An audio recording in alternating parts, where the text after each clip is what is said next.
Cuando lo que Dios hace no tiene sentido, por el Dr. James Dobson. Capítulo 4. Aceptación o desesperación. Quizás el ejemplo más dramático relacionado con el tema que estamos considerando ocurrió en la vida del gran patriarca Abraham, hace más de 5000 años. Nuestro interés en su historia se concentra en la esterilidad de su esposa Sara. Ella permaneció siendo estéril durante los años en que normalmente las mujeres tienen hijos, lo que continuamente la hacía sentirse afligida y avergonzada.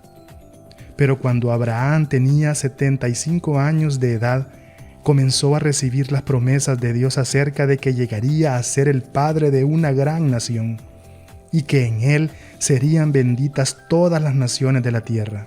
Génesis 12, verso 2 al 3. Esas fueron maravillosas noticias para un hombre que no tenía heredero y para una mujer que ansiaba ser madre. Sin embargo, esa promesa fue seguida por un largo período de silencio. Finalmente, el Señor visitó de nuevo a Abraham y le dijo: «Porque toda la tierra que ves la daré a ti y a tu descendencia para siempre, y haré tu descendencia como el polvo de la tierra, que si alguno puede contar el polvo de la tierra, también tu descendencia será contada». Génesis capítulo 13, verso 15 al 16. Estas palabras, dichas a un hombre cuya esposa había tratado de tener un hijo por tal vez unos 40 años, fueron muy extrañas. Sin embargo, Abraham aceptó la promesa y pacientemente esperó su cumplimiento. Pero ningún hijo llegó. Pasaron años antes que, por tercera vez, Dios alentara a su siervo, pero en esta ocasión Abraham mostró su creciente confusión acerca del asunto con las siguientes palabras: «Señor Jehová, ¿qué me darás siendo así que ando sin hijo?». Génesis 15, 2. Esa fue una pregunta lógica para Abraham, quien estaba envejeciéndose. El Señor le respondió llevándolo fuera, mostrándole el cielo nocturno y diciéndole: «Mira ahora los cielos y cuenta las estrellas, si las puedes contar». Y le dijo: «Así será tu descendencia». Génesis 15, 5. Esas promesas de la bendición de Dios fueron seguidas por la continua esterilidad de Sara y otro período de silencio. Con lo que Abraham se enfrentó en ese momento fue un clásico caso de Dios contradiciéndose a sí mismo. El Señor no honró su palabra ni explicó su demora. Los hechos no tenían sentido. Las piezas del rompecabezas no encajaban en su lugar.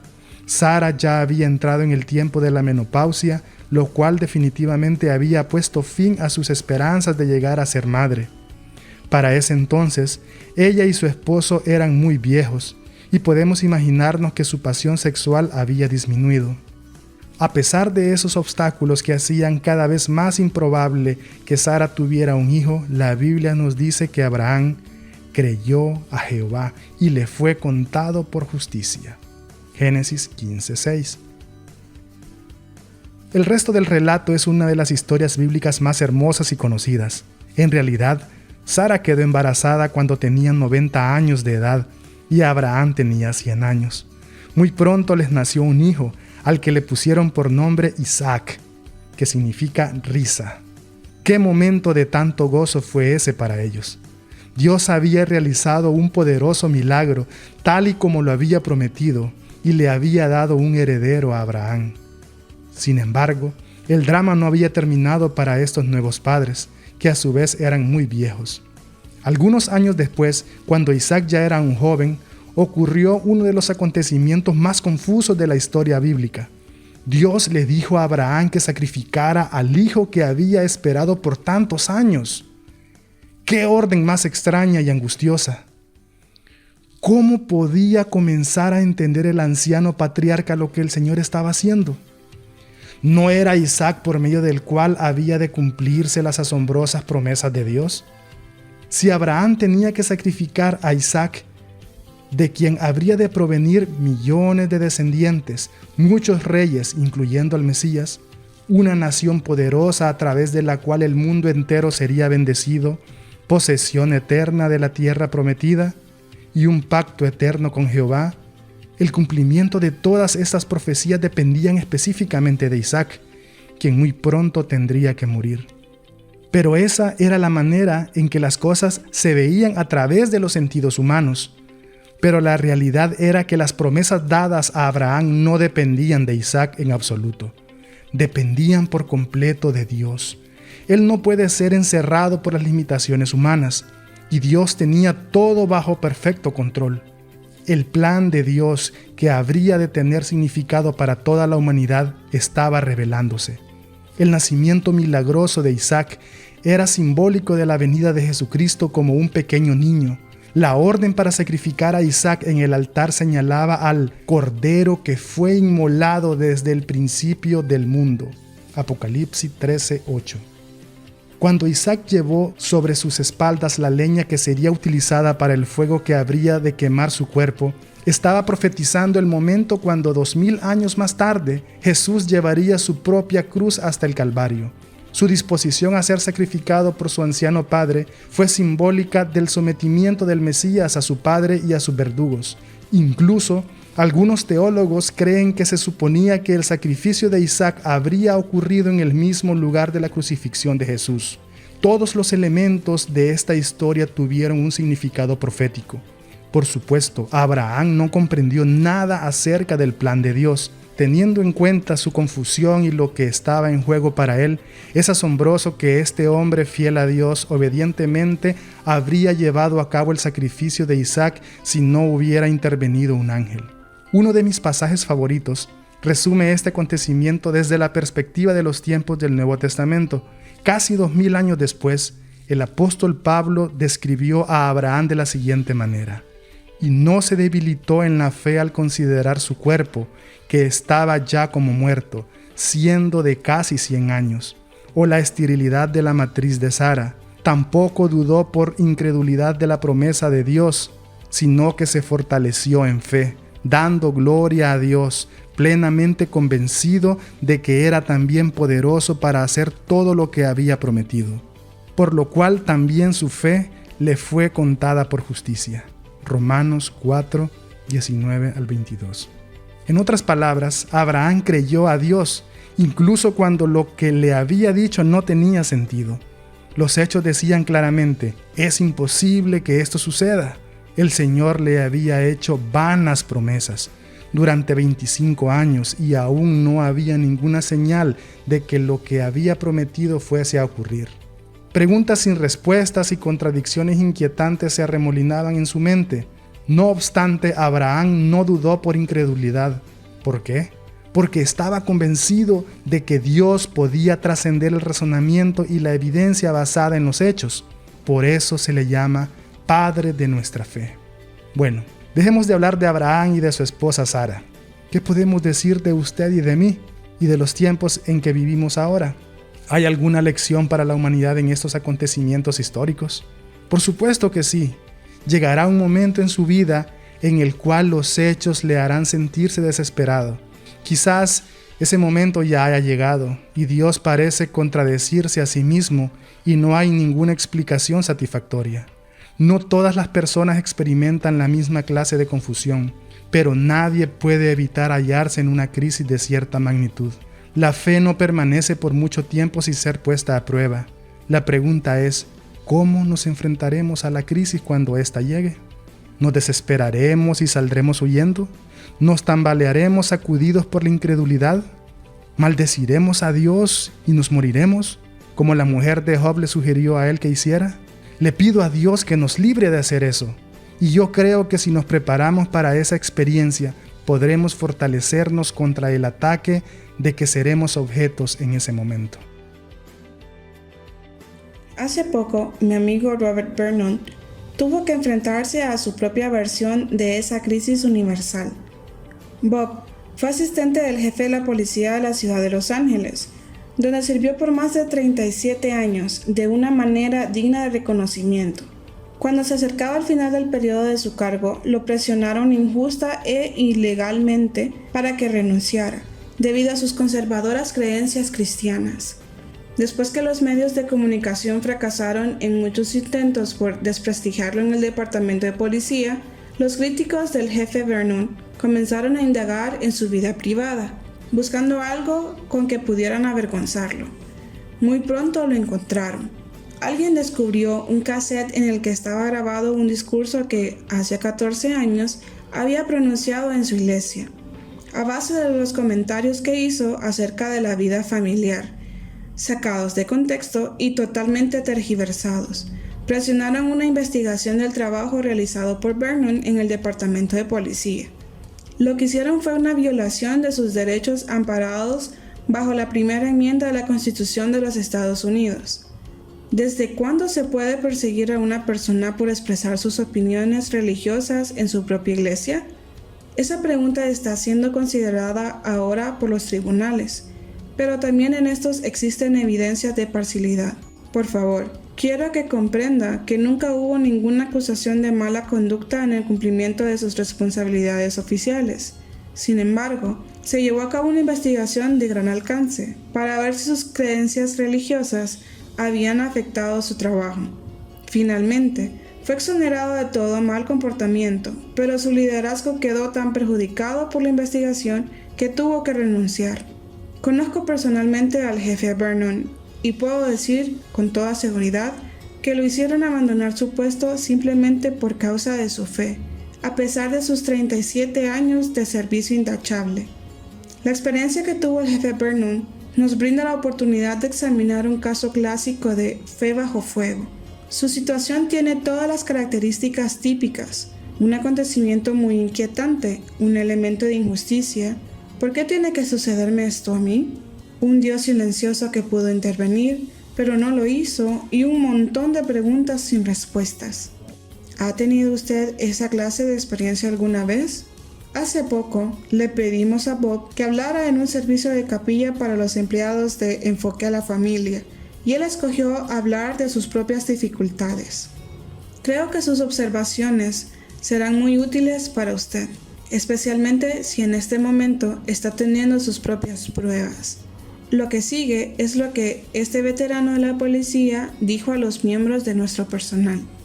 Cuando ya se veía que muy pronto Daryl Gates renunciaría como jefe de la policía, un artículo apareció en la revista de Los Ángeles. Decía así: los que están deseosos de librarse de Gates deben fijarse bien en quién es el que está esperando la entrada en escena. Es un individuo llamado Robert L. Vernon, que tiene creencias religiosas muy extrañas. Luego, mencionaron 3 cosas que, según se dice, yo había dicho en un discurso grabado 14 años antes. Me mantengo firme en lo que realmente dije y no me estoy disculpando por ello. Tomé esos conceptos de la palabra de Dios, pero la revista torció mis verdaderos comentarios y dijo: en primer lugar, él cree que la homosexualidad es un pecado. Eso es cierto. En segundo lugar, dijeron ellos, él cree que las mujeres deben someterse a los hombres. Eso no es cierto. Yo me había referido a lo que la Biblia dice acerca del sometimiento mutuo en la relación matrimonial. En tercer lugar, mis críticos tergiversaron lo que había dicho sobre la disciplina de los hijos. Yo estaba hablando de un padre que no había cumplido la promesa que le había hecho a su hijo, y lo provocó a ira. Cuando el hijo se rebeló contra el padre, éste le dijo: si tienes a un hijo rebelde, tienes que quebrar su voluntad, y para hacer eso tienes que golpearlo. Yo estaba citando lo que ese padre había dicho. Esas no eran mis palabras. Después dije: ¿quién estaba equivocado en esa situación? El padre estaba equivocado, no el hijo. Sin embargo, la revista me atribuyó las palabras del padre a mí, y luego concluyó diciendo: esto es lo que el jefe Vernon cree acerca de criar a los hijos. Ellos editaron de tal forma la grabación que los oyentes solo escucharon mi voz recomendando que golpeemos a nuestros hijos hasta quebrar su voluntad. Les dieron a los medios de comunicación esa grabación editada, quienes la dieron a conocer ampliamente. Esa fue una maniobra muy hábil. Como resultado, mi reputación fue gravemente dañada. Finalmente, tuve que abandonar el departamento de policía de Los Ángeles y no he podido conseguir trabajo en la policía de ningún otro lugar.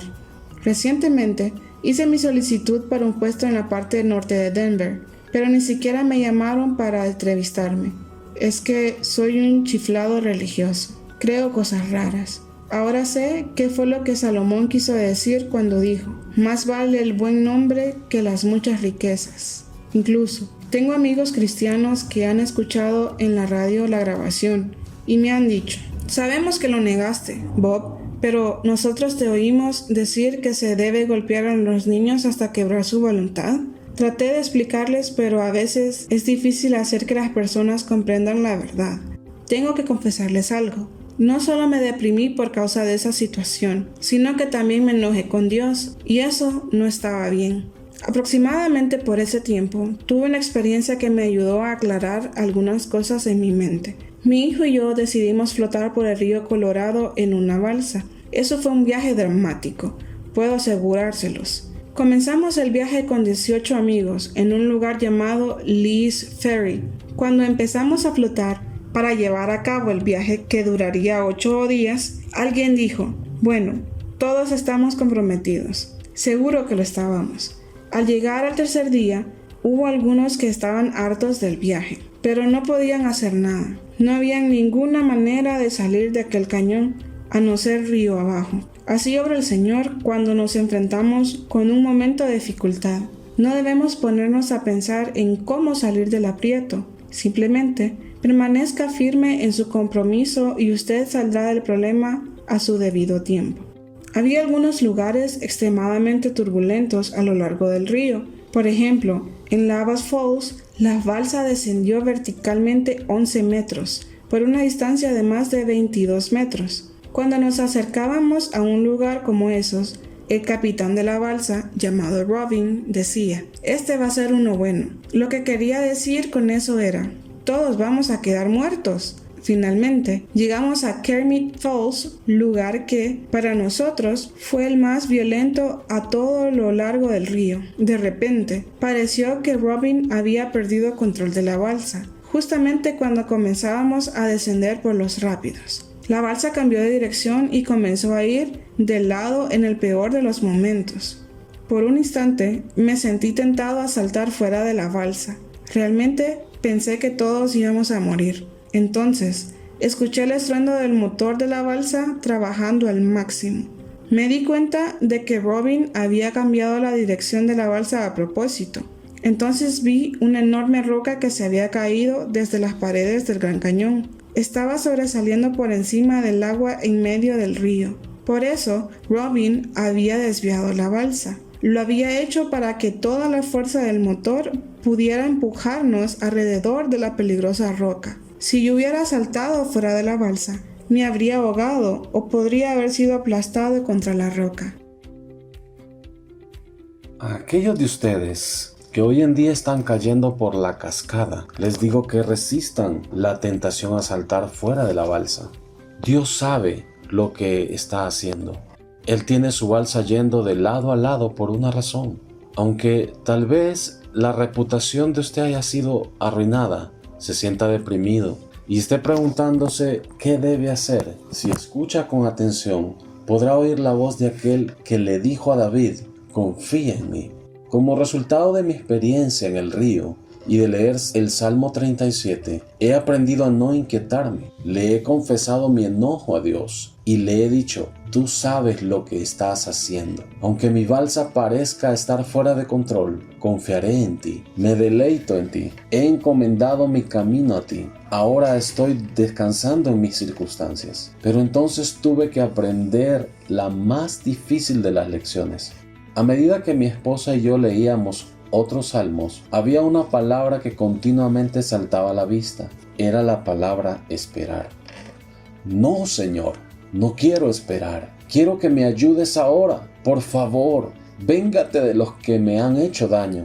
Pero Él dice: estad quietos y conoced que yo soy Dios. Salmo 46, 10. Después, Él me guió a los últimos versículos del Salmo 37, donde se nos dice: considera al íntegro y mira al justo, porque hay un final dichoso para el hombre de paz, mas los transgresores serán todos a una destruidos. La posteridad de los impíos será extinguida. Pero la salvación de los justos es de Jehová, y Él es su fortaleza en los tiempos de angustia. Jehová los ayudará y los librará, los libertará de los impíos y los salvará por cuanto en Él esperaron. Salmo 37, 37, 40. Las palabras del jefe Vernon muestran gran madurez y fe, teniendo en cuenta la injusticia y el dolor que él y su esposa Esther han padecido. He compartido su mensaje aquí porque muchos de mis lectores han experimentado dificultades parecidas. ¿Es usted uno de ellos? ¿Está su balsa yendo de lado por el río? ¿Está descendiendo por los rápidos hacia las rocas que están abajo, aterrorizando a todos los que se encuentran a bordo? ¿Ha pensado usted saltar al río y tratar de nadar para encontrar la seguridad por sí mismo? Eso es precisamente lo que Satanás quisiera empujarlo a hacer. Él quiere que usted deje a Dios, quien parece haber perdido el control de sus circunstancias. Pero le animo a que no se aleje de la seguridad de la protección de Dios. El capitán sabe lo que está haciendo. Existen propósitos que usted no puede percibir o comprender. Es posible que usted nunca los comprenda, por lo menos no en esta vida. Pero no debe soltarse de su fe. Después de todo, la fe es la convicción de lo que no se ve. Hebreos 11:1. Antes de seguir adelante, hay otro ejemplo de fe bajo fuego que creo que vale la pena considerarlo. Tiene que ver con algo que ocurrió en la familia del Dr. Jim Conway y su esposa Sally, y representa la experiencia de millones de personas en todo el mundo. Mientras que el jefe Vernon luchó contra la injusticia y la vergüenza profesional, el matrimonio Conway tuvo que hacerle frente a un problema mucho más grave. La vida de su querida hija se vio en peligro. Permitiré que sea el Dr. Conway quien relate la historia, según fue escuchada en el programa radial de Enfoque a la Familia. Cuando nuestra hija tenía 15 años de edad, comenzó a tener problemas con una de sus rodillas. Durante año y medio, la vieron varios doctores, tuvo distintos análisis y exámenes de tomografía axial computarizada. También le hicieron 2 extensas biopsias del tumor que encontraron. Esperamos 2 semanas para poder saber los resultados de muchos laboratorios patológicos de todo el país, que estaban estudiando su misteriosa protuberancia. Finalmente, una noche, nuestro médico vino a nuestra casa y nos dio noticias muy angustiosas. Dijo que Becky tenía un tumor maligno y que era necesario amputarle la pierna. Usted puede imaginarse cuán abatidos nos dejó eso a Sally y a mí. Me negué a creerlo. Decidí impedir esa cirugía, orando hasta que Dios prometiera sanarla. No te van a amputar la pierna, le dije a Becky. Creo que Dios va a hacer un milagro. Él nos dijo que podemos venir a Él cuando tenemos problemas. Estoy absolutamente convencido de que no será necesario que te hagan esta cirugía. Entonces, nuestra iglesia comenzó a tener una vigilia de 24 horas de ayuno y oración. Miles de personas en todos los Estados Unidos y en otros países estaban orando por la curación de Becky. La mañana en que iba a realizar la cirugía, le dije a nuestro médico, Scott, cuando entre a la sala de operaciones, por favor compruebe que el cáncer ha sido sanado. Dios no nos va a fallar, estoy seguro. Él se fue y no regresó inmediatamente. Pasaron 45 minutos y aún Sally y mis otras 2 hijas y yo permanecíamos sentadas en la sala de espera. Pasó 1 hora y luego pasaron 2. Empecé a darme cuenta que algún extenso procedimiento médico debía estar llevándose a cabo. Entonces salió el doctor y me dijo que le habían amputado la pierna a Becky. Me quedé hecho añicos. Estaba totalmente destruido. Había perdido a Dios. Lleno de ira, me puse a golpear las paredes del hospital y a decir, ¿dónde estás, Dios? ¿Dónde estás? Me encontraba en estado de conmoción y me puse a recorrer de un lado a otro el depósito de cadáveres que estaba en el sótano del hospital. Aquel era el lugar donde pensaba que yo debía estar rodeado por la muerte. Estaba enfrentándome con algo más importante que la muerte de Becky, luchando por entender las consecuencias teológicas de lo que había sucedido. Verá usted, si hubiera sido un plomero en vez de un pastor, el día siguiente habría podido ir a arreglar cañerías y mi confusión espiritual no habría afectado mi trabajo. Pero mi empleo exigía que me pusiera de pie delante de las personas y les enseñara los principios de la Biblia que podría decirles ahora.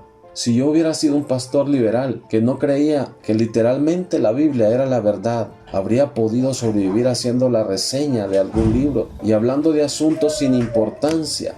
Pero era el pastor de una iglesia en donde creíamos que la Biblia es la palabra de Dios. Mi estilo de enseñar era expositivo, analizando los versículos uno por uno y extrayendo su significado. ¿Cómo podría regresar a mi congregación y decirles que Dios había permitido que mi hija perdiera una pierna? Ese fue un momento terrible en mi vida. Ese día, mientras estaba sentado afuera del depósito de cadáveres, un amigo mío me encontró encerrado en las profundidades del hospital y vino a rescatarme. Dios me lo había enviado. Yo no soy parte del movimiento carismático, pero se trataba de Dick Fott, pastor de una iglesia de las Asambleas de Dios, quien estuvo a mi lado llorando y orando por mí. Él me dijo: no estoy preocupado por Becky, estoy preocupado por ti. Hay unas 2000 personas en tu iglesia y miles más en otros lugares que están orando fielmente por ti. Vas a salir bien de esta prueba. Entonces él y otros 2 amigos tomaron turnos para estar conmigo ayudándome. Uno se iba a tomar café y los otros se quedaban conmigo. Solo me mantenían hablando, dejándome desahogar la frustración y el enojo que sentía. No me censuraron, aunque estaba tan enojado con Dios. En una ocasión dije, creo que Dios estaba tan ocupado buscándole a una anciana un lugar donde estacionar su auto, que no tuvo tiempo para evitar que le amputaran la pierna a Becky. Dick me escuchaba y luego decía, ¿hay algo más que necesitas decir? No solo tenía que preocuparme de que si yo decía algo inquietante, ellos dudarían de Dios. No me preocupaba que ellos fueran a alejarse de Dios por mi culpa.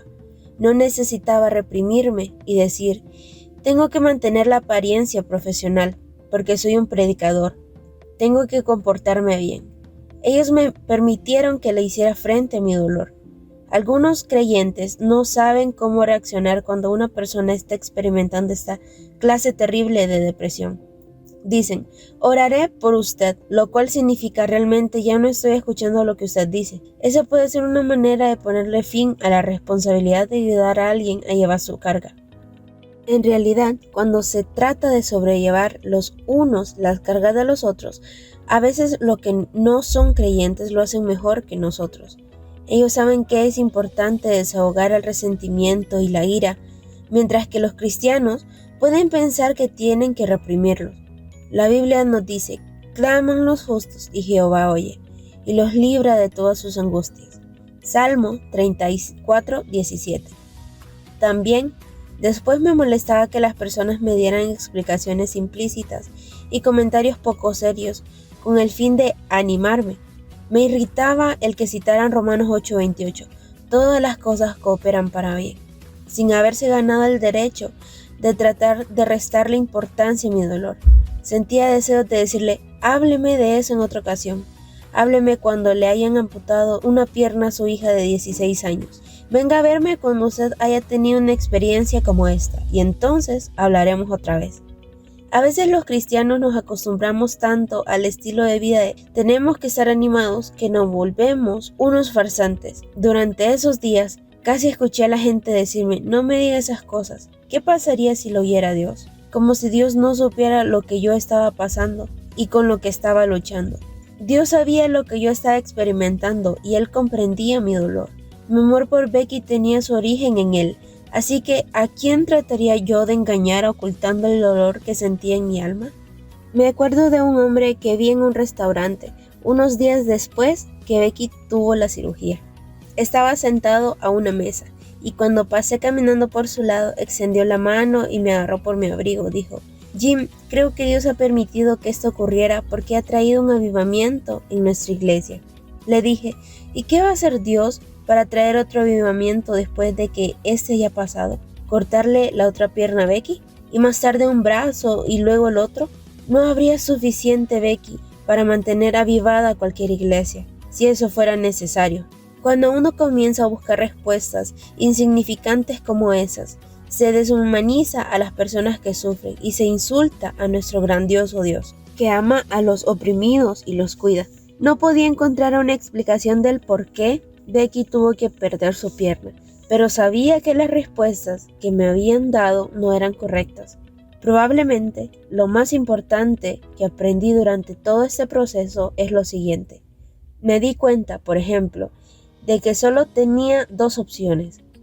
Una era continuar enojado con Dios y seguir el camino de la desesperación en que me encontraba. La otra era dejar que Dios fuera Dios y de alguna manera decir: no sé cuál es el significado de todo esto, no comprendo por qué ha ocurrido, no voy ni siquiera a pedir una explicación, he decidido aceptar el hecho de que tú eres Dios y yo soy tu siervo y no al contrario, y dejé todo en las manos del Señor. Fue cuando decidí hacer eso que pude hacerle frente a mi situación. Reconozco francamente que después de todos los años que han pasado, aún tengo luchas con algunas cosas. Todavía el ver a mi hija saltando con una pierna me revuelve el estómago, pero he llegado a darme cuenta de que Dios tiene un propósito supremo y sencillamente yo no entiendo ese propósito.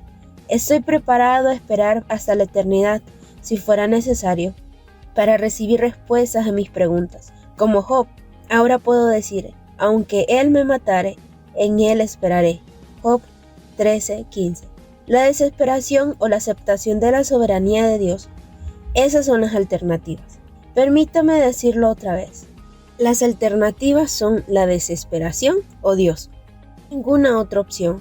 Y nuestra familia ha escogido aferrarnos a Dios. Gracias a usted, Dr. Jim Conway, a su esposa Sally y a su hija Becky por permitirnos compartir su dolor más profundo.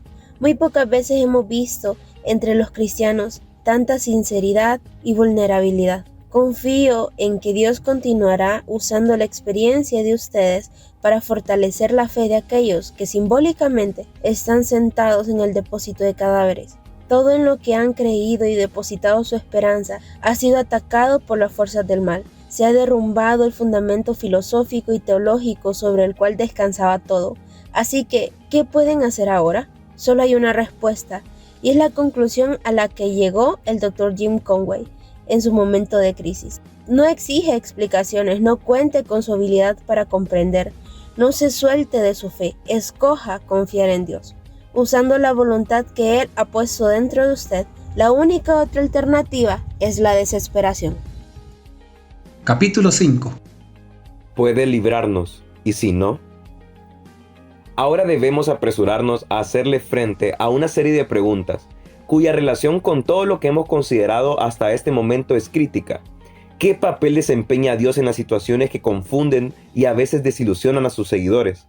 ¿Dónde estaba Él durante los retos con que se enfrentaron el jefe Bob Vernon y su esposa Esther, el Dr. Jim Conway y su esposa Sally, Daryl y Clarita Gustafson, el Dr. Jerry White y su esposa Mary, los doctores Chuck y Karen Fry y todos los demás que hemos considerado? Concretamente, ¿escucha a Dios las oraciones de su pueblo y las contesta? Un porcentaje sorprendentemente grande de norteamericanos creen la eficacia de la oración. En una historia publicada en la revista Newsweek del 6 de enero de 1992, titulada Hablando con Dios, se informaron los resultados de una encuesta de Gallup, la cual mostró que 78% de los norteamericanos entrevistados habían orado una vez por semana y 57% lo había hecho por lo menos una vez por día. 91% de las mujeres y 85% de los hombres habían orado en alguna ocasión. Esto incluía 94% de negros y 87% de blancos. Algunas de estas oraciones, comentó Newsweek, fueron hechas en casos extremos. Hay muy pocos ateos en las salas de los hospitales donde se encuentran los enfermos de cáncer, así como en las filas de desempleados. Pero en los Estados Unidos, que según se afirma son desarraigados, materialistas y egoístas, también existe hambre por una experiencia personal con Dios que la oración busca satisfacer. Los autores de la historia llegaron a la siguiente conclusión: incluso en las universidades, templos de todo lo que el siglo de las luces ha infundido, la oración ha encontrado un hogar. Hace 20 años era muy extraño el encontrar una religión llena de vitalidad en las ciudades universitarias, dice David Rosenhan, profesor de Derecho y de Psicología en la Universidad de Stanford. Ahora hay reuniones de oración aquí, a las que regularmente asisten de 300 a 500 estudiantes. No soy tan ingenuo como para creer que todos esos norteamericanos estaban buscando tener una relación de verdadera entrega con el Dios viviente. Para algunos, la oración solo está a 2 o 3 centímetros de la superstición, tal como la astrología o cualquier otra conjetura al azar. Sin embargo, la receptividad hacia las cosas del Espíritu es muy alentadora para aquellos de nosotros que hemos anhelado por un avivamiento de fervor religioso en esta nación. Pero, ¿qué es lo que usted cree del significado de la oración? Es cierto que, como dice en Santiago 5:16, la oración eficaz del justo puede mucho. ¿Nos estaba hablando Jesús a nosotros cuando dijo, pedid y se os dará, buscad y hallaréis, llamad y se os abrirá, en Mateo 7:7? Diré que, personalmente, yo daría mi vida por la realidad de esas promesas. Fueron inspiradas por Dios y debidamente escritas en la Biblia. Nuestro fundamento como creyentes está afianzado en las Escrituras, donde el mensaje es evidente. Considere los siguientes versículos. Buscad a Jehová y su poder, buscad su rostro continuamente. Primera de Crónicas 16:11. El sacrificio de los impíos es abominación a Jehová, mas la oración de los rectos es su gozo. Proverbios 15:8. También le refirió Jesús una parábola sobre la necesidad de orar siempre y no desmayar. Lucas 18:1. Y de igual manera el Espíritu nos ayuda en nuestra debilidad, pues ¿qué hemos de pedir como conviene? No lo sabemos, pero el Espíritu mismo intercede por nosotros con gemidos indecibles. Romanos 8:26. Por nada estéis afanosos, si no sean conocidas vuestras peticiones delante de Dios en toda oración y ruego, con acción de gracias. Filipenses 4:6. Perseverad en la oración, velando en ella con acción de gracias. Colosenses 4:2. Orad sin cesar, dad gracias por todo, porque esta es la voluntad de Dios para con vosotros en Cristo Jesús. Primera de Tesalonicenses 5:17 al 18. Quiero pues que los hombres oren en todo lugar, levantando manos santas, sin ira ni contienda. Primera de Timoteo 2:8. Es obvio que no solo Dios honra la oración, sino que también se nos ordena que nos comuniquemos de esta manera personal con Él. ¿Y qué privilegio tan grande es este? ¿Ha pensado usted en la naturaleza de este don que nos ha concedido el Todopoderoso? No necesitamos hacer una cita para que Él nos preste su atención. No existen ayudantes o secretarias con quienes tenemos que hablar primero. Él nunca nos dice que regresemos otro día, cuando su plan de actividades esté menos congestionado. En cambio, se nos invita a que con confianza entremos a su presencia en cualquier momento del día o de la noche. Él oye hasta el más débil clamor de la persona enferma, de la que se siente sola o de la que ha sido despreciada por los demás. Dios nos conoce y nos ama a todos nosotros, a pesar de nuestras imperfecciones y fracasos. Realmente, la invitación a orar es una preciosa expresión del amor y de la compasión incomparables de nuestro Creador hacia la humanidad. Este concepto ha sido parte inseparable de mi vida y de mi familia desde los primeros años de mi infancia. Recuerdo algo que ocurrió en 1957. Cuando estaba en el último año de la universidad, una tarde recibí una inquietante llamada telefónica de mis padres, quienes sonaban angustiados y molestos. Rápidamente, mamá me dijo que a mi papá se le había formado en la mano derecha una llaga que estaba inflamada. La habían observado por algún tiempo y se habían dado cuenta de que no se sanaba. Finalmente fueron a ver a un dermatólogo y acababan de regresar de su consultorio. A mi padre, que tenía 46 años de edad, le habían diagnosticado un tipo de cáncer llamado células escamosas, que es curable al comienzo, pero peligroso si no se trata.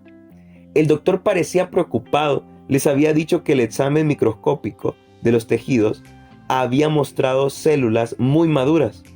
No podía decir si éstas se habían extendido a otras partes del cuerpo, pero tampoco podía descartar esa posibilidad. El doctor decidió tratar el cáncer con radiación durante un periodo de 6 semanas. El proceso de curación debería comenzar al final de ese tiempo. Si la lesión podía ser controlada localmente, desaparecería por completo en unas 5 semanas más. Pero si no se curaba, problemas más graves estaban en camino. La horrible posibilidad de que entonces tendrían que apuntarle el brazo fue considerada. Mi padre era un artista y pensar en que podría perder su brazo derecho o tal vez la vida sobresaltó a toda la familia y todos comenzamos a orar por él. 4 semanas después de haber terminado los tratamientos de radiación, aún la llaga seguía casi igual. No se veía ninguna señal de que se estaba curando. La tensión aumentó a medida que continuamos recibiendo informes médicos muy desalentadores. Estoy seguro de que esa enfermedad sería mucho menos peligrosa hoy en día que durante la década de los 50, pero en ese tiempo ese fue un acontecimiento extremadamente inquietante. El médico de mi padre comenzó a pensar en el próximo paso. Era el momento de orar más intensamente. Así que mi padre fue a ver a los líderes de nuestra denominación y les pidió que lo ungieran con aceite y específicamente le pidieran al Señor que sanara el cáncer. 2 días antes de la 5ª semana de tratamientos, que era el momento en que el dermatólogo había indicado que tendría que tomarse una decisión, hicieron un breve servicio con ese propósito. Exactamente 2 días después, la llaga se había curado completamente para jamás regresar. Este es solo un ejemplo de las dramáticas respuestas a distintas oraciones que presencié durante mi infancia y mi adolescencia. Los ejemplos de esa época podrían llenar este libro porque éramos una familia que creía en la oración. Muchas historias vienen a mi mente. Recuerdo una ocasión cuando mi padre tomó todo el cheque de pago del trabajo que había realizado predicando en una iglesia y se lo entregó al pastor, cuyos hijos necesitaban zapatos y ropa de invierno. Papá tenía un corazón muy sensible hacia las personas con problemas económicos. Inevitablemente, unos pocos días más tarde, se nos acabó el dinero y tuvimos que ponernos de rodillas. Aún recuerdo a mi padre orando después de haber reunido alrededor de él a su pequeña familia. Dijo: Ahora, Señor, tú dijiste que si nosotros te honramos en nuestros momentos buenos, tú serás fiel con nosotros en nuestros momentos de necesidad.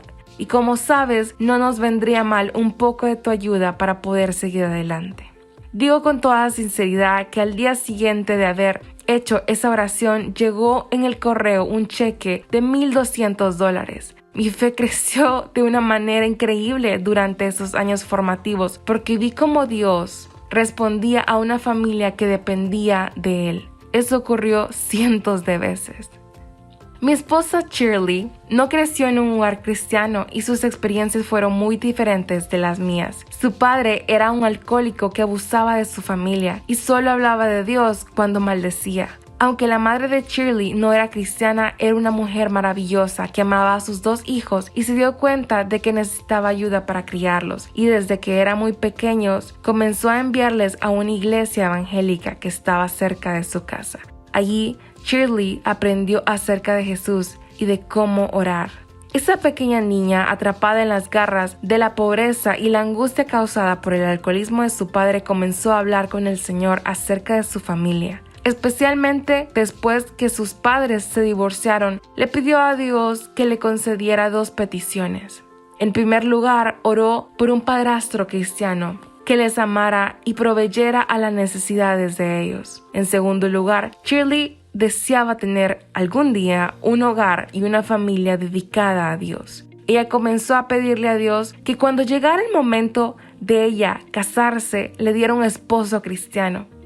Me conmueve el corazón cuando pienso en esa niña sola, de rodillas, en su habitación, hablándole a Dios de su necesidad.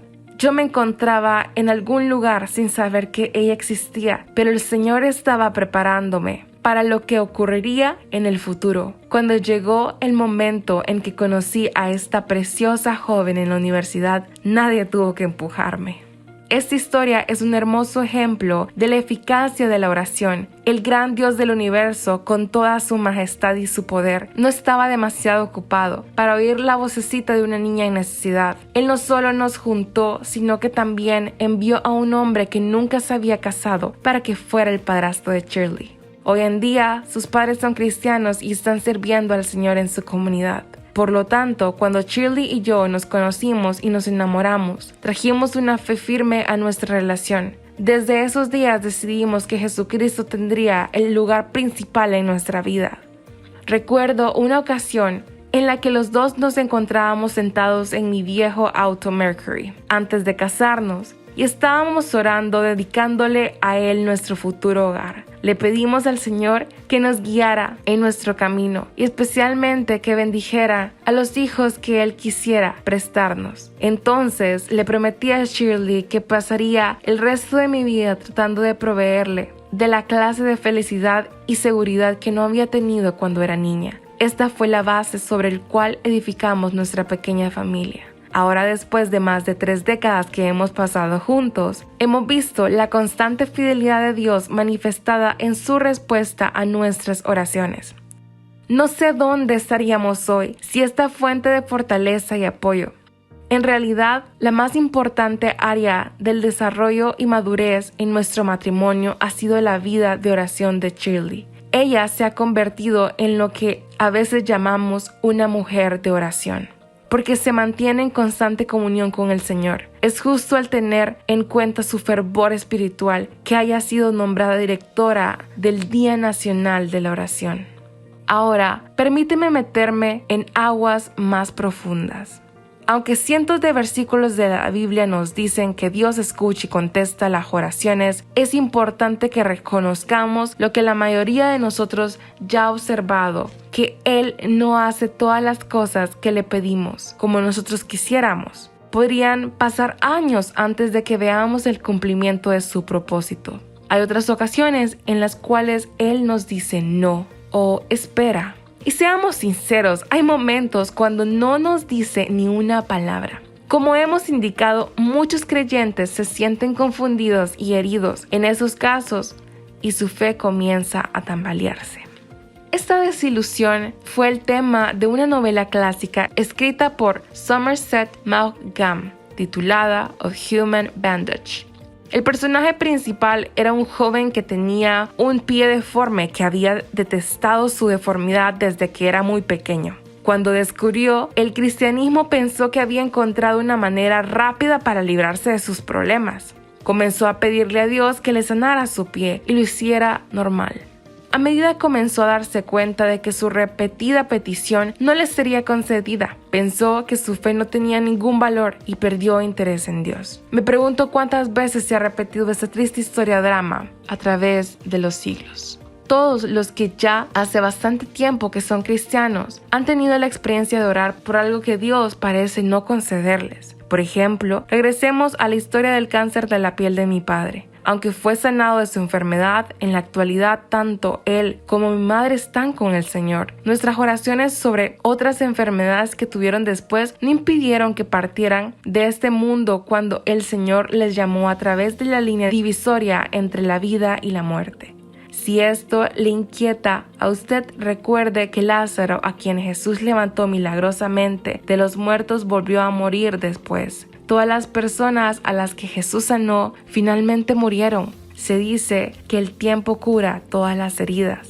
¿Parece ser esto una contradicción de la afirmación acerca de la oración que expresé anteriormente? No, debería de parecerlo. Piense por un momento en la clase de mundo que este sería si todos los casos Dios hiciera exactamente lo que le exigimos. En primer lugar, los creyentes sobrevivirían por cientos de años a los incrédulos. El resto de los seres humanos se encontrarían atrapados en cuerpos que estarían deteriorándose, pero los cristianos y sus hijos vivirían en un mundo feliz reservado para ellos. Nunca tendrían dolor de muelas, cálculos renales o miopía. Tendrían éxito en todos sus negocios, sus hogares serían hermosos, etc. Todo el fundamento de la relación entre Dios y el hombre sería destruida poco a poco. Las personas buscarían la amistad con Él para obtener los beneficios adicionales, en vez de como resultado de un corazón arrepentido y lleno de amor hacia Él. En realidad, la gente más codiciosa de entre nosotros sería la primera en ser atraída a los beneficios de la vida cristiana. Lo más importante de todo es que las evidencias del imponente poder de Dios eliminarían la necesidad de tener fe, como escribió el apóstol Pablo en Romanos 8:24. Pero la esperanza que se ve no es esperanza, por lo que alguno ve, ¿a qué esperarlo? Lamentablemente, hay algunos ministros cristianos muy conocidos que confunden a las personas enseñándoles que no es necesario perseverar y tener dominio de sí mismo.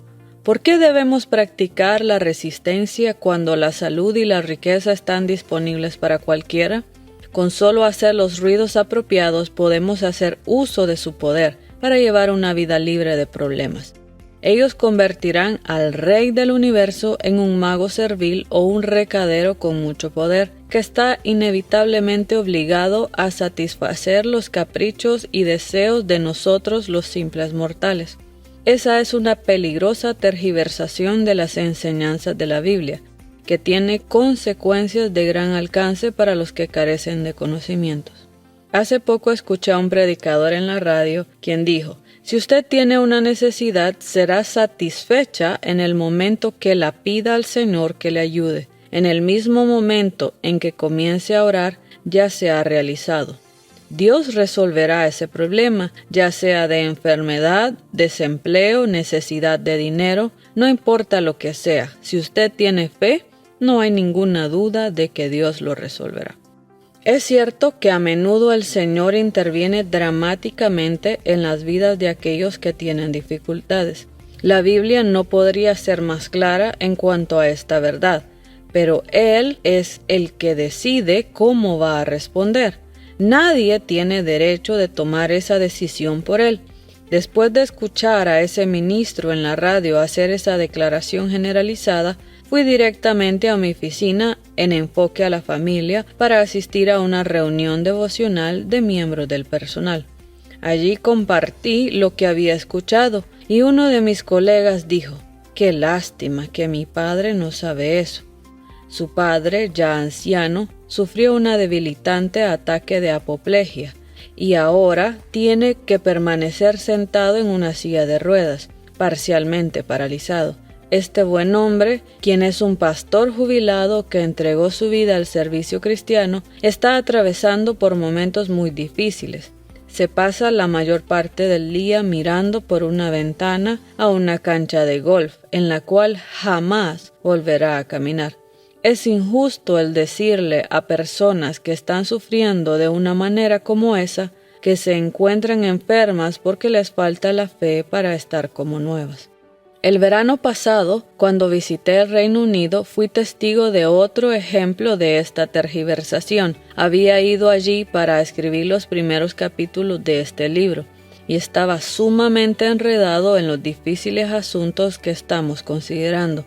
Casi en el momento justo me enteré de que un sanador por fe norteamericano iba a llevar a cabo una cruzada en Londres, que había sido muy anunciada. Los medios de comunicación hicieron muchos reportajes acerca de él, de los que le habrían hecho en su tierra natal. Le llamaban uno de los más populares evangelistas televisivos en los Estados Unidos. Realmente no es muy conocido aquí.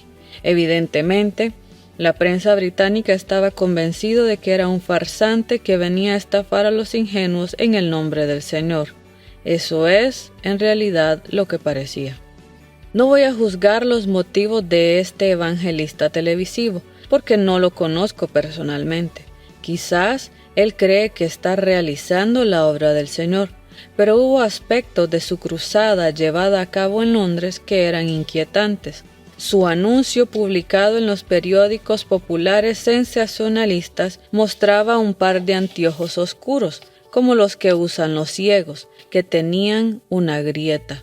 También se veía un bastón blanco, roto en la mitad. El encabezamiento decía: «Algunos verán milagros por primera vez». ¿Se da cuenta usted de lo que eso quería decir? estoy seguro de que miles de hombres, mujeres y niños impedidos que vivían en Londres comprendieron el mensaje. Daba a entender que el final de sus sufrimientos estaba a la disposición de los que asistieran al servicio de milagros. No es que Dios no pueda sanar a los ciegos o cualquier otra enfermedad o deformidad. Él puede, y así lo hace. Pero que yo sepa, nunca realiza esos milagros en masa. Permítame decirlo de esta manera. Nunca he visto que ningún ministro cumpla la promesa de sanar a todos los enfermos que vengan a las reuniones de sanidad. Por seguro, hay algunos que tratarán de hacernos creer que tienen un toque mágico, pero existen razones para el escepticismo. Además, a menudo existe una histeria inquietante o un ambiente de circo en los servicios de sanidad. Tales milagros producidos en masa son un insulto a la soberanía de Dios y convierten la santa adoración a Él en una farsa. También estoy convencido de que cada partidario de la salud y la riqueza para todos tiene un pequeño secreto en lo más profundo de su alma. ¿Ha tenido la experiencia de orar por algún familiar o amigo íntimo que estaba gravemente enfermo y que a pesar de sus oraciones no sobrevivió? Esto le ha ocurrido a cada pastor en todas las denominaciones, pero rara vez se admite este secreto en medio de la ostentación y el entusiasmo de un servicio de milagros. ¿Está usted de acuerdo en que hay algo que no es muy honesto acerca de ocultar esas ocasiones en las que Dios contesta, no es mi voluntad? Volviendo al caso del evangelista televisivo que fue a Londres, diré que los medios de comunicación británicos fueron aún más escépticos después que terminó la cruzada. Contrataron médicos para que entrevistaran y examinaran a las personas ciegas y enfermas. Cuando salían de los servicios de milagros, los resultados fueron muy vergonzosos para los cristianos fieles en esa gran ciudad y realmente alejaron a algunos de los que no eran cristianos y que de no haber sido así habrían estado dispuestos a escuchar el mensaje de salvación. Hay otra razón por la que estoy muy preocupado acerca de la enseñanza sobre la salud y la prosperidad para todos. La misma establece un nivel de expectativas que finalmente herirá y debilitará a los cristianos inestables. Alguien dijo, la persona que no espera nada nunca se sentirá decepcionada. En contraste, la persona que realmente cree que todos los problemas serán quitados del camino de los seguidores de Cristo, se queda sin ninguna explicación lógica cuando Dios no hace lo que ella esperaba. Tarde o temprano, una enfermedad, una crisis económica, un accidente o alguna otra desgracia la dejará confundida. ¿Qué debe creer cuando descubre que la vida tal como es resulta ser muy diferente de la vida como se supone que debería ser? Tropieza, inclinándose a aceptar una de varias conclusiones. Primero, Dios está muerto, aburrido o desinteresado en lo que concierne a los seres humanos, o Él tiene ninguna importancia para nosotros. Segundo, Dios está enojado conmigo por algún pecado que he cometido. Tercero, Dios es caprichoso, indigno de confianza, injusto o siniestro. Y cuarto, Dios me ha pasado por alto porque no oré lo suficiente o no mostré bastante fe. Todas estas 4 alternativas sirven para apartar a la persona de Dios, precisamente en el momento que su necesidad espiritual es mayor. Creo que esto es un truco de Satanás para debilitar la fe de los inseguros. Y todo comienza con una tergiversación teológica que promete una vida libre de tensiones y un Dios que siempre hace lo que se le dice. Nota, algunas experiencias desagradables que tenemos en la vida sí son resultado de un comportamiento pecaminoso. Hablaremos de estas circunstancias en el capítulo 9. Las personas que dan respuestas fáciles a la temible pregunta acerca del sufrimiento humano probablemente nunca han pasado mucho tiempo pensando en ello. Estoy seguro de que no han trabajado, como lo hice yo, en un importante centro médico infantil. En un lugar como ese, todos los días hay niños pequeños que tienen experiencias terribles. Algunos nacen sintiendo terribles dolores y eso es lo único que conocen. Otros tienen madres que son adictas a la cocaína o a la heroína y vienen a este mundo con una terrible necesidad de recibir una dosis de drogas. Por días, su lastimoso llanto resuena en toda la sala perinatal. Traen niños ya mayores que han sido humillados, golpeados y quemados por sus abusivos padres. Otros son como la pequeña niña de ojos pardos que estaba en el departamento de oncología del Hospital Infantil de Los Ángeles, que recuerdo tan vívidamente. Era una preciosa niña de 4 años de edad, cuyos padres creían que era normal y saludable, pero el día antes que la llevaran al hospital, cuando la estaba bañando, la madre notó una protuberancia en su costado. Resultó ser un tumor maligno bastante grande, solo le quedaban unos pocos meses de vida. Salí de la habitación sintiendo un nudo en mi garganta y deseando llegar a casa para abrazar a mis saludables hijos. Quizás usted se ha dado cuenta de que la vida parece ser evidentemente injusta. A algunos de nosotros nos mima y a otros los destroza. Tal vez esta es la pregunta más inquietante de todas las que se le podría hacer al cristiano pensativo. ¿Cómo podemos explicar una injusticia tan aparente?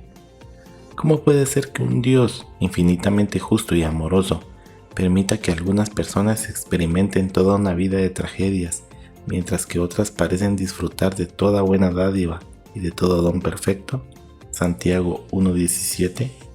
¿Y a qué conclusión podemos llegar cuando la desdichada persona es un niño? Bueno, conozco la respuesta que dan los teólogos, que la enfermedad y la muerte entraron al mundo como resultado del pecado, y que todos estamos bajo sentencia de muerte. Esta llega más temprano para unas personas que para otras. Comprendo y acepto esta explicación, aunque nos deja con un espíritu afligido. Es verdad que esta explicación del sufrimiento no es muy satisfactoria cuando miramos el rostro de un niño que está sintiendo algún dolor. Sin embargo, no tenemos otra mejor. Como he dicho anteriormente, solo podemos escudriñar la mente de Dios Creador hasta cierto punto, y entonces inevitablemente se nos acabará nuestra capacidad intelectual. Sus pensamientos no solo son desconocidos para nosotros, sino que en su mayor parte son impenetrables. Él nunca ha dado cuenta de sus acciones a los seres humanos, y jamás lo hará. Nadie lo examinará ni lo interrogará. En ninguna parte de la Biblia vemos a Dios hablando para defenderse, o tratando de conseguir nuestra aprobación para lo que Él ha hecho. Simplemente dice: confía en mí. En su larga conversación con Job, Jehová no se disculpó ni siquiera una vez, o trató de explicar las causas de las pruebas experimentadas por su siervo. Sin embargo, se nos dice específicamente que Dios es amoroso, bondadoso, misericordioso, paciente, paternal, etc. ¿Qué vamos a hacer pues con la inquietud que sentimos por causa de las preguntas sin contestar? Todo queda reducido a las opciones planteadas por el Dr. Jim Conway. Continuar creyendo en la bondad de Dios y esperar hasta que veamos cara a cara al Señor para hacerle nuestras preguntas o llenarnos de amargura y de enojo por el sufrimiento que nos rodea. No hay otras alternativas. Inevitablemente, como usted puede ver, regresamos a la necesidad de la fe. Bueno, permítame concluir con lo siguiente. Usted recordará la historia de Sadrach, Mesach y Abednego, relatada en el 3er capítulo de Daniel. Ellos quedaron expuestos a la ira del rey Nabucodonosor, al rehusar postrarse y adorar al ídolo que él había hecho. Nabucodonosor había dicho muy claramente que si otra vez se negaban a obedecer su orden, serían echados dentro de un horno de fuego ardiendo. La respuesta de ellos a esa amenaza de muerte es uno de los pasajes más inspiradores de la Biblia. He aquí nuestro Dios a quien servimos puede librarnos del horno de fuego ardiendo, y de tu mano, oh rey, nos librará. Y si no, sepa, oh rey, que no serviremos a tus dioses, ni tampoco adoraremos la estatua que has levantado. Daniel 3:17 y 18. ¿Qué valor mostraron estos hombres al enfrentarse con una muerte segura? ¡Qué convicción! ¡Qué fe! Dios puede salvarnos, dijeron ellos, y si no, le serviremos a pesar de todo.